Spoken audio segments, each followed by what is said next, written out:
हरियाणा में निकाय चुनाव को लेकर तैयारी चल रही है। नए साल 2025 के इस शुरुआत में हो रहे चुनाव होने हैं और बीजेपी नेता राजीव जैन का ये दावा है कि भारतीय जनता पार्टी की नीतियों पर जनता मोहर लगाकर निकाय चुनाव में जीत का आशीर्वाद बीजेपी प्रत्याशियों को देगी। देखिए रिपोर्ट।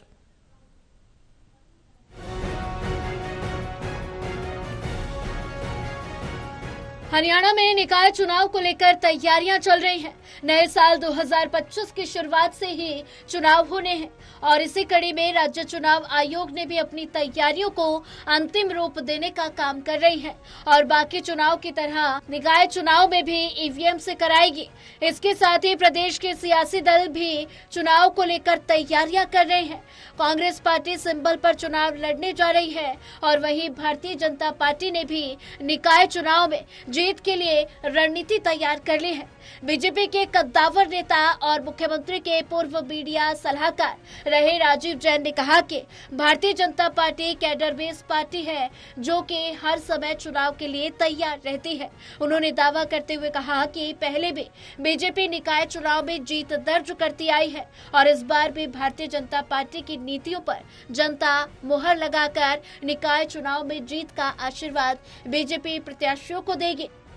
कि भारतीय जनता पार्टी तो जो है पहले से ही नगर निगम के चुनाव जो है अपने चुनाव निशान पर लड़ती आई है और लड़ेगी। और चूंकि जो है स्थानीय निकाय चुनाव में भारतीय जनता पार्टी का हमेशा से वर्चस्व रहा है और आने वाले समय में जो भी नगर निगम के चुनाव होंगे, नगर परिषद के चुनाव होंगे, नगर पालिकाओं के चुनाव होंगे, उसमें भारतीय जनता पार्टी विजयी रहेगी। जिस तरह से तीसरी बार हरियाणा में भारतीय जनता पार्टी की सरकार बनी है। बीजेपी नेता राजीव जैन ने कांग्रेस पर निशाना साधते हुए कहा कि कांग्रेस भले ही सिंबल पर चुनाव लड़ेगी लेकिन जनता कांग्रेस को नकार चुकी है। कांग्रेस के पास आज कोई मुद्दा नहीं है और मुद्दा विहीन राजनीति कांग्रेस कर रही है। उन्होंने कहा कि बाबा साहेब भीमराव अंबेडकर प्रकरण में भी कांग्रेस राजनीतिक रोटियां सेकने का काम कर रही है लेकिन जनता कांग्रेस की हकीकत पहचानती है। कि भारतीय जनता पार्टी की सरकार ने बाबा साहब भीमराव अंबेडकर को पूरा मान सम्मान देने का काम किया, जबकि कांग्रेस ने हमेशा जो है उनके नाम का इस्तेमाल वोट लेने के लिए किया। बाबा साहब भीमराव अंबेडकर जी को भारत रत्न देने की बात हो वो भारतीय जनता पार्टी की सरकार के सहयोग से हुआ।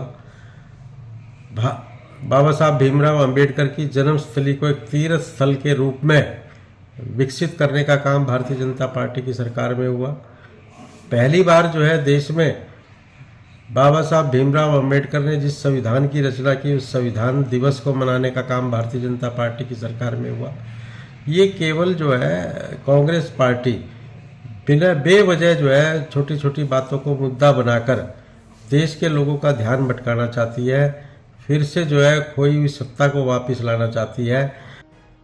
बहरहाल हरियाणा में निकाय चुनाव 2 चरणों में हो सकते हैं जिसमें पहले फरीदाबाद, गुरुग्राम, मानेसर के चुनाव होंगे और इसी के साथ अंबाला मेयर चुनाव और सोनीपत मेयर चुनाव होगा क्योंकि अंबाला और सोनीपत के मेयर विधानसभा चुनाव जीतकर विधायक बन चुके हैं।